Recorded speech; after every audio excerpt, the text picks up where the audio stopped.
Good morning, student.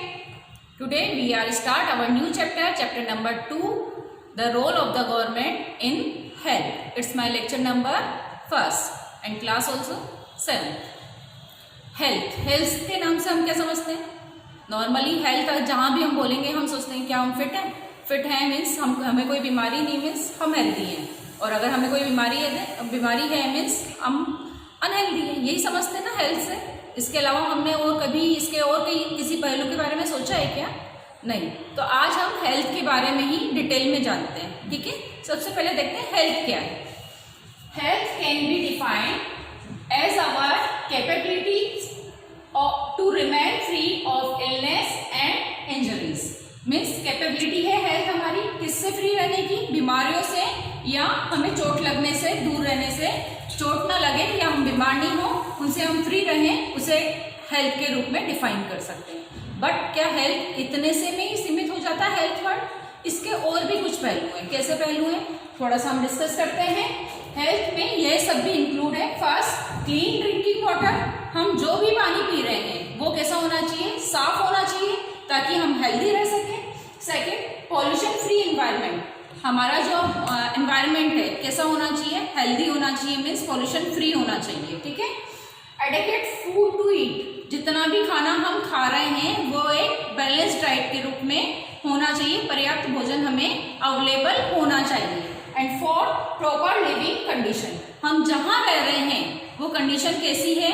वो हमारी health के अकॉर्डिंग हेल्दी होनी, मतलब हेल्थ के अकॉर्डिंग अच्छी होनी चाहिए, हेल्दी कंडीशन होनी चाहिए। जहाँ पर भी हम आसपास रह रहे हैं गंदगी नहीं होनी चाहिए, उनसे भी हम बीमार होंगे। तो हेल्थ खुद के फिट रहने से तो है ही सही, लेकिन साथ साथ हम जिस कंडीशन में रह रहे हैं वो भी हमें हेल्दी रखें, हमें फिट रखें, ऐसी कंडीशन होनी चाहिए। वो सब इंक्लूड होती है हमारे हेल्थ में। अब अगर हम इंडिया में हेल्थ के बारे में बात करें तो अगर इन सब पहलू के बारे में बात करेंगे तो हमें काफ़ी कुछ समझ में आ गया होगा कि हमारे इंडिया में क्लीन ड्रिंकिंग वाटर की प्रॉब्लम होती ही है, ऑलमोस्ट हम देखते ही हैं। पॉल्यूशन वाली प्रॉब्लम भी हम फेस कर ही रहे हैं, ठीक है। इसके अलावा हमारी इंडिया में गरीबी बहुत है, तो खाना प्रॉपर मिलता है क्या? बैलेंस डाइट मिलती है क्या सभी बच्चों को या सभी बड़ों को? नहीं मिलती है, वो भी हम देख चुके हैं। और प्रॉपर लिविंग कंडीशन, जितनी भी गंदी बस्तियां हैं वहां पर कंडीशन कैसी है ही नहीं, रहने लायक कंडीशन है ही नहीं है। तो ये हमारे इंडिया की हेल्थ को एक तरह से डिफाइन करता है कि हम बोलते हैं जब हम हेल्दी हैं तो ये सारे पहलू को भी हमें सोचना पड़ेगा।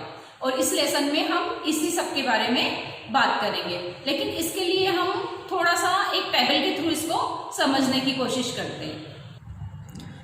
ये टेबल आपकी बुक के पेज नंबर 20 पर दी हुई है। इसमें बताया है कि हमारे पास क्या क्या है और कहाँ हमें वर्क करना है। फर्स्ट इसके बारे में बात करते हैं। तो India has a largest number of medical college in the world and among the largest producer of doctor. Approximate 15,000 new doctor qualify every year. हमारे पास मेडिकल कॉलेज बहुत ज़्यादा हैं जो कि जिनसे हमारे डॉक्टर्स निकलते हैं, और पर ईयर हर साल कम से कम 15,000 डॉक्टर नए हैं जो कि डॉक्टर बनते हैं। ये हमारे लिए एक बहुत अच्छी बात है इंडिया के लिए। बट उसी जगह हम इसको कंपेयर करें तो most doctors settle in urban area. जहाँ पर जितने भी डॉक्टर्स हैं वो कहाँ पर सेटल हैं? शहरी एरिया में है। गांव में आज भी डॉक्टर्स की अवेलेबिलिटी न के बराबर है। तो ये एक पहलू है कि डॉक्टर इतने होते हुए भी हमारे पास डॉक्टर जो हैं अवेलेबल वो कितने हैं, एक क्वेश्चन मार्क लगा देता है हमारी हेल्थ पर। सेकंड बात करते हैं हम, health care facility have grown substantially over the year. In 1950 there was only 2,717 hospital in India. In 1991 there were 11,174 hospital in, and in 2000 the number grow in 18,218। Means जब से हमें स्वतंत्रता मिली है हॉस्पिटल की संख्या में बढ़ोतरी हुई है। 1919 में हमारे पास 11,000 के समथिंग हॉस्पिटल थे, वहीं 2000 में बढ़कर 18,000 हॉस्पिटल हमारे इंडिया में हो चुके हैं। ये कि एक बताता है कि हम उस पर वर्क कर रहे हैं। बट इसके अप्रोच में हम देखें तो यहाँ पर देखिए आप, About 5 lakh people die from tuberculosis every year।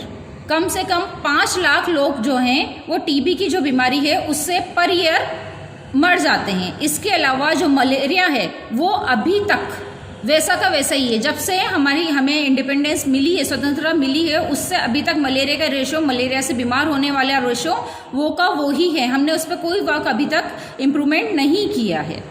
Third देखते हैं, India gate a large number of medical tourist from many countries. India में मेडिकल टूरिस्ट मतलब अपनी बीमारियों का इलाज कराने वाले कई लोग हैं जो कि देश विदेश से हमारे देश में आते हैं और उसका इलाज, हमारी उन बीमारियों का इलाज करा के जाते हैं। वहाँ पर वो हमारे जो हॉस्पिटल हैं वो वर्ल्ड में काफ़ी बेस्ट हॉस्पिटल भी हैं। तो हम इस पर एक हैप्पी फील कर सकते हैं, बहुत अच्छा कि हमारी इंडिया की पोजीशन बहुत अच्छी है। बट वहीं देखें हम दूसरे पहलू पर अगर हम देखते हैं तो we are not able to provide clean drinking water to all. 21% all of community disease were water borne. हमारे पास एक पीने का स्वच्छ पानी भी नहीं है, साफ पानी भी नहीं है। हमारी जो 21% जितनी भी बीमारियां होती है वो एक गंदा या प्रदूषित पानी पीने से हो रही है। तो ये हमारी एक वो है कि जब हम वर्ल्ड में एक पोजीशन बना रहे हैं वहीं हमारे यहाँ एक पीने का पानी भी अवेलेबल नहीं है। फोर्थ बात करते हैं हम, India is the 4th largest producer of medicine in the world and it is also a large exporter of medicine.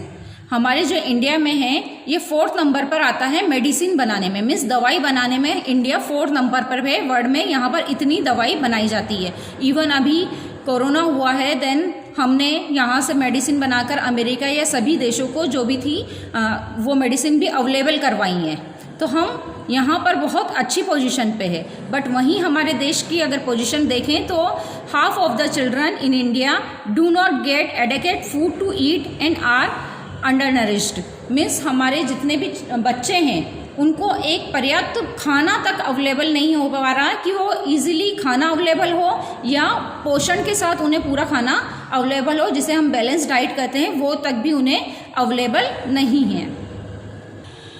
Dear student, इस टेबल के थ्रू हमने जाना था कि इंडिया कितना डेवलप हो चुका, कितना ज़्यादा इंक्रीज कर चुका है अपनी हेल्थ सिस्टम को, और ये भी जाना था कहाँ कहाँ हमें वर्क और करना है। अभी तो सिर्फ ये हमने टेबल के थ्रू जाना, बट एक्चुअल में क्या हॉस्पिटल हम इस्टेब्लिश कर रहे हैं, वो क्या काफ़ी हॉस्पिटल के साथ हमें स्टाफ भी चाहिए, आइदर वो नर्सिंग हो स्टाफ हो या फिर डॉक्टर हो। हमारे पास वो अवेलेबिलिटी कम होती है अगर हम हॉस्पिटल वो करते हैं। देन सेकेंड पॉइंट आता है टेस्टिंग पर। सारी आजकल की जितनी भी वो हम डॉक्टर में अगर कहीं जाते हैं कोई भी बीमारी है तो हमारे पास टेस्ट अवेलेबल होने चाहिए। इतने टेस्ट वो अवेलेबिलिटी नहीं रहती, इतनी लैब यहाँ पर है ही नहीं कि वो इजीली अवेलेबल हो जाए। एंड लास्ट में आता है मेडिसिन पर।